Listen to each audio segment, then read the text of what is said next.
Okay, Qiang now joins us to provide a little more insight onto this all-important plenary session. He is the Assistant Director of the International Monetary Institute. Thanks so much. I kind of want to get right to it and talk about what you expect to unfold during this all-important four-day meeting. We know that the second quarter certainly disappointed compared to the first, and China's had such amazing economic growth over the past 4 decades. You have to wonder how long it can continue to move in this direction, but clearly the focus now on modernization, on cutting edge, and creating high-skilled jobs that pay well. Well, first of all, I would like to say the second quarter is always slower than the first one because China issues its social landings and bank landings usually at the beginning of the year, so which makes the Q1 always faster than the Q2. And also we have a second wave of the growth, always starting from the August to September, because China's banking sectors will issue the liquidities usually in the this kind of the season, so which will make the Q4 faster. So this is more like very conventional rhythm for Chinese economic activities. Well, back into the bigger pictures. Well, as you said, China has maintained about 40 years high-speed growth.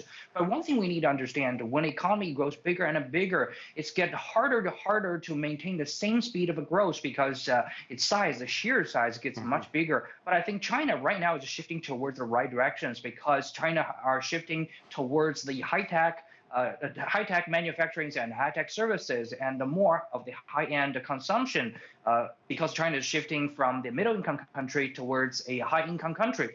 Well, during the 4 days meeting, I think the Chinese government is make sure that future guidance and the future policies are helping the whole nation going towards that directions. For example, what we're expecting here, and according to my source inside of the meeting, I think several things are going on here today.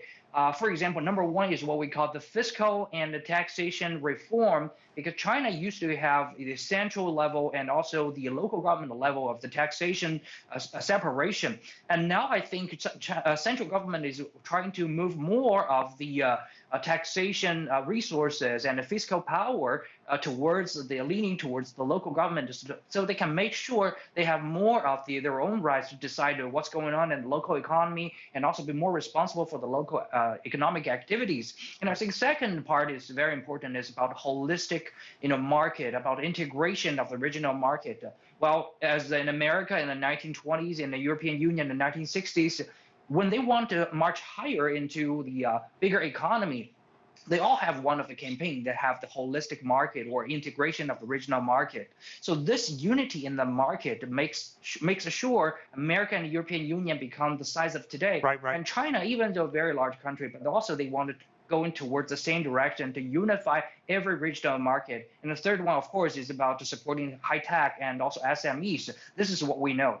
Right. The small and medium-sized businesses. Qiang, I also want to talk about internal consumption by Chinese as well. Chinese exports were amazing in the first 2 quarters of this year.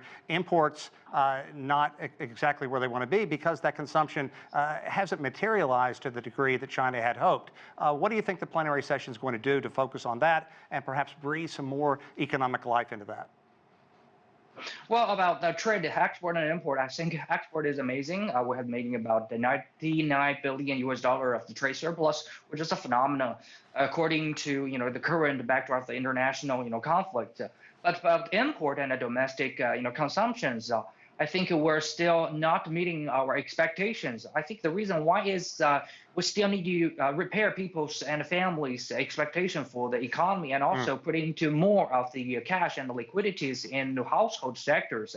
And I think during this plenary, the meeting will also discuss on that, for example, providing more of the Social Security, more of the social allowances towards low-income families and supporting the families with more kids, and also supporting more of the families with their education and healthcare expenses. And these things are also on the agenda of this plenary discussion. Wonderful forensic breakdown for us. Qiang, with important 4 days and a lot going on, Belt and Road still out there. I'm sure we're going to talk to you later on this week. Thank you so much. Thank you.